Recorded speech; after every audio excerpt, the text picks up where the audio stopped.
হাতটা ভেঙে ওই হাতে ধরিয়ে দিতে পারতাম, শুধু মেয়ে মানুষ বলে করুণা হচ্ছে। ঢালিউডের সবচেয়ে জনপ্রিয় জুটিগুলোর অন্যতম সালমান শাবনূর। জহিরুল হক পরিচালিত তুমি আমার সিনেমায় একত্রে প্রথম কাজ করেন দুজন। 1994 সালে মুক্তি পায় ছবিটি। ক্যারিয়ারের 27টি সিনেমার 14টিতে সালমানের নায়িকা ছিলেন শাবনূর। এই সময়কালে তাদের মধ্যে প্রেম সহ নানান গুঞ্জন রটে। অবশেষে এসব নিয়ে মুখ খুলেছেন শাবনূর। কেবল নিজেকে নিয়ে নয়, সামিরাকে নিয়েও কথা বলেছেন তিনি। বিস্তারিত থাকছে পুরো ভিডিওতে। 1996 সালে 6 সেপ্টেম্বর ঢাকার ইস্কাটনের বাসায় ঢালিউডের ক্ষণজন্মা অভিনেতা সালমান শাহের মরদেহ উদ্ধার করা হয়। তার অকাল মৃত্যু নিয়ে তৈরি হওয়া রহস্যের জট এবার হত্যা মামলা হিসেবে নির্দেশ দিয়েছেন আদালত। সেই মামলায় সালমান শাহের সাবেক স্ত্রী সামিরা, আজিজ মোহাম্মদ ভাই ডন সহ 11 জনকে আসামি করা হয়েছে এবং তাদের দেশ থেকে নিষেধাজ্ঞা জারি করেছেন আদালত। যেখানে নেই শাবনূরের নাম, তবুও সালমান শাহ হত্যায় শাবনূরকেও দোষারোপ করা হচ্ছে। এ প্রেক্ষাপটে সম্প্রতি গণমাধ্যমের এক সাক্ষাৎকারে ক্ষুব্ধ প্রতিক্রিয়া জানিয়ে অভিনেত্রী শাবনূর বলেছেন, আমাকে কেন দোষারোপ করা হচ্ছে, আমিও বিচার চাই। অভিনেত্রী বলেন, সংবাদ মাধ্যমে তিনি আদালতের সাম্প্রতিক নির্দেশের খবর জানতে পেরেছেন। এক বিবৃতিতে তিনি লিখেছেন, বিষয়টি যেহেতু আদালতে বিচারাধীন তাই আমি মন্তব্য করতে চাই না। তবে আমার নাম জড়িয়ে যে ভিত্তিহীন গুজব ও অপপ্রচার ছড়ানো হচ্ছে তার তীব্র নিন্দা জানাচ্ছি। শাবনূর বলেন, সালমান শাহ ছিলেন আমার অত্যন্ত প্রিয় সহ অভিনেতা। নিঃসন্দেহে বলতে পারি তার সঙ্গে কাজ করেই আমার চলচ্চিত্র জীবন বিকশিত ও উজ্জ্বল হয়ে উঠেছে। আমাদের জুটির সাফল্য একসময় অনেকের ঈর্ষার কারণ হয়ে দাঁড়িয়েছিল। তার মৃত্যুর পর কেউ কেউ হয়তো নিজেদের বাঁচাতে উদ্দেশ্যমূলকভাবে আমার সঙ্গে সালমানের সম্পর্ক নিয়ে নানা বিভ্রান্তি ও গুজব ছড়িয়েছে। 7 সমুদ্র 13 নদীর ওপারে টেলিফোনে আলাপচারিতায় শাবনূরের কণ্ঠে ছিল আরও বেশি আবেগ, হতাশা ও ক্ষোভ। কিছুটা উত্তেজিত স্বরেই অভিনেত্রী বলেন, এটা খুবই সংবেদনশীল একটি বিষয়। আমার সম্পর্কে যা কিছু বলা হচ্ছে সবই মিথ্যা, সব বানোয়াট কথা। আমি বুঝি না কেন এখনো আমাকে এ ঘটনায় টেনে আনা হচ্ছে। আমি তো কিছুই জানি না, আমি তখন ঘটনাস্থলে ছিলাম না। তাহলে কেন এই ভিত্তিহীন কথা? আমাকে কেন অকারণে দোষারোপ করা হচ্ছে? শাবনূর বলেন, ঘটনার আগের দিনও তো সালমান ও সামিরা হাসি খুশি ছিল। ওরা ডাবিং থিয়েটার থেকে একসঙ্গে হাসতে হাসতে বের হয়েছে। এটা আমার কথা নয়, আমাদের পরিচালক ইউনিটের অনেকেই তো দেখেছে। তিনি বলেন, আমি নিজে এখন বিচার চাই। আমাকে নিয়ে যে নোংরামি হচ্ছে আমি তার বিচার চাই। কি এমন হয়েছিল যে এক রাতেই সব শেষ হয়ে গেল?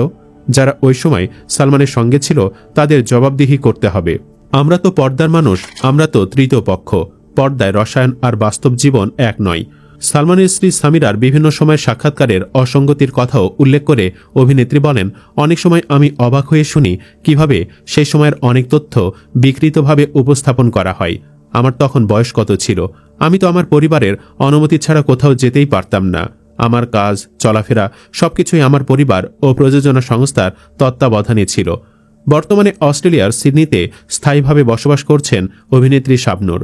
একমাত্র সন্তান নিয়ে তিনি সেখানে শান্তিপূর্ণভাবে জীবন কাটাচ্ছেন। সালমান শাহর মৃত্যুর বিচার নিয়ে তার কণ্ঠে একটাই আহ্বান, ন্যায় বিচার। তিনি বলেন, জনগণ যেমন বিচার চায়, সালমান ভাইয়ের মা যেমন সন্তানের বিচার চান, আমিও তেমনই এই মৃত্যুর সঠিক তদন্ত ও ন্যায় বিচার প্রত্যাশা করি।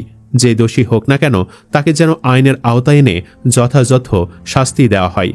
তবুও তাদের মধ্যে প্রেমের সম্পর্ক গড়ে ওঠে, এমনটাই জানিয়েছিল পিবিআই। স্ত্রী সামিরার উদ্ধৃতি দিয়ে পিবিআই জানিয়েছিল, শাবনূরের সঙ্গে সালমানের ঘনিষ্ঠ সম্পর্ক ছিল আর সালমান তাকে বিয়েও করতে চেয়েছিলেন। 2020 সালের ওই ব্রিফিংয়ে জানানো হয়, সালমানের আত্মহত্যার আগের দিন তার ডাবিং দেখতে এফডিসিতে গিয়েছিলেন সামিরা।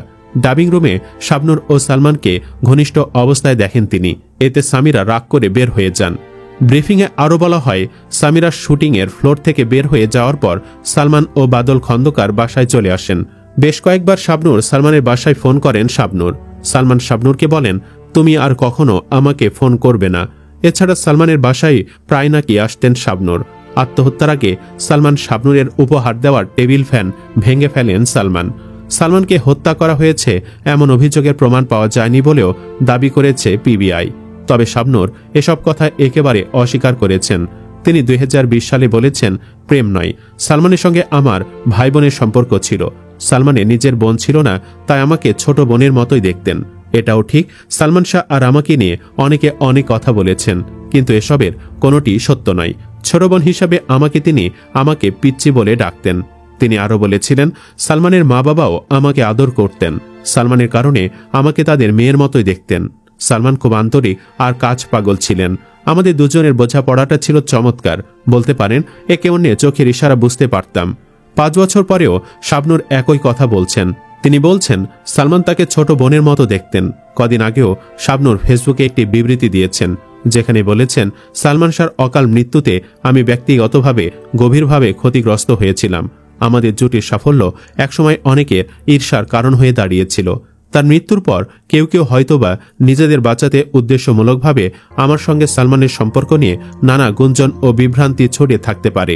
আমাদের নিয়ে অনেক জল ঘোলা হয়েছে, যা আমাকে মানসিকভাবে ভীষণভাবে আঘাত করেছে। আর সম্প্রতি ফেসবুকে তিনি লিখেছেন, 29 বছর আগে কিংবদন্তি নায়ক সালমান শাহর মৃত্যুর ঘটনায় আদালতের নির্দেশে 21 অক্টোবর রমনা থানায় একটি হত্যা মামলা দায়ের করা হয়েছে। বিদেশে অবস্থানকালীন আমি সংবাদ মাধ্যমের খবরে এ বিষয়ে অবহিত হয়েছি। অনেকে এ বিষয়ে আমার মন্তব্য জানতে চাইছেন, তবে যেহেতু বিষয়টি বর্তমানে আদালতে বিচারাধীন, তাই শুরুতে এ নিয়ে কথা বলতে চাইনি। কিন্তু দুঃখজনকভাবে লক্ষ্য করছি কিছু ব্যক্তি অসৎ উদ্দেশ্যে সালমান শাহ সংক্রান্ত এই মামলার সঙ্গে আমার নাম জড়িয়ে বিভ্রান্তিকর তথ্য ও ভ্রান্ত প্রচার ছড়াচ্ছেন। আমার সম্পর্কে ভিত্তিহীন এসব গুজব ও অপপ্রচারের তীব্র নিন্দা জানাচ্ছি এবং সবাইকে অনুরোধ করছি সত্যতা বিবর্জিত ও ভ্রান্ত তথ্য প্রচার থেকে বিরত থাকুন। তিনি আরও বলেন, সালমান শাহ ছিল আমার অত্যন্ত প্রিয় সহ অভিনেতা। আমরা একসঙ্গে প্রায় 14টি চলচ্চিত্রে কাজ করেছি। সালমান ছিল একজন জনপ্রিয়, অসাধারণ, শক্তিমান এবং প্রতিভাবান অভিনেতা। নিঃসন্দেহে বলতে পারি তার সঙ্গে কাজ করে আমার চলচ্চিত্র ক্যারিয়ার বিকশিত ও উজ্জ্বল হয়ে উঠেছে। সালমান শাহর অকাল মৃত্যুতে শাবনূর ব্যক্তিগতভাবে গভীরভাবে ক্ষতিগ্রস্ত হয়েছিলেন বলেও লিখেছেন। শাবনূর জানান, আমাদের জুটির সাফল্য একসময় অনেকের ঈর্ষার কারণ হয়ে দাঁড়িয়েছিল। তার মৃত্যুর পর কেউ কেউ হয়তোবা নিজেদের বাঁচাতে উদ্দেশ্যমূলকভাবে আমার সঙ্গে সালমানের সম্পর্ক নিয়ে নানা গুঞ্জন ও বিভ্রান্তি ছড়িয়ে থাকতে পারে। আমাদের নিয়ে অনেক জলঘোলা হয়েছে, যা আমাকে মানসিকভাবে ভীষণভাবে আঘাত করেছে। সালমান শাহর মৃত্যু নিয়ে তিনি বলেন, তবে আমি স্পষ্ট করে বলতে চাই, সালমান শাহ কিভাবে মারা গেছে তা আমি সত্যিই জানি না। আমি শুধু তার মৃত্যুর সঠিক তদন্ত ও ন্যায়বিচার প্রত্যাশা করি। যে দোষী হোক না কেন, তাকে যেন আইনের আওতায় এনে যথাযথ শাস্তি দেওয়া হয়, এটা আমার একান্ত দাবি ও প্রত্যাশা। সালমান শাহর মাকে নিয়ে তিনি বলেন, সন্তান হারানোর বেদনা যে কত কষ্টের তা সালমানের মা নীলা আন্টির আহাজারি দেখলেই অনুভব করতে পারি। আমি আন্টি এবং তার পরিবারের প্রতি আন্তরিক সহমর্মিতা জানাচ্ছি এবং সর্বোপরি সালমান শাহর আত্মার মাগফিরাত কামনা করছি। বহু বছর আগে শাবনূর একদিন বলেছিলেন, সত্যের জয় একদিন হবেই। হ্যাঁ, আজ দেশবাসী সত্য উন্মোচনের দ্বার প্রান্তে। এই কথা আমরাও বিশ্বাস করি যে নিজেদেরকে বাঁচাতে যে তারা শাবনূরের নাম ব্যবহার করেছে, কারণ তারা দেখেছে তার নাম ব্যবহার করলেই মিথ্যাকে সহজেই ঢাকতে পারবে। পরিশেষে সালমান অভিনীত মুভির মতো করে এটাই বলতে চাই, সত্যের মৃত্যু নেই। সত্যের জয় হবে আজ হোক কিংবা কাল। দর্শক, আপনিও একমত হলে কমেন্টে ইয়েস লিখে ভিডিওটি লাইক ও শেয়ার করুন। ধন্যবাদ।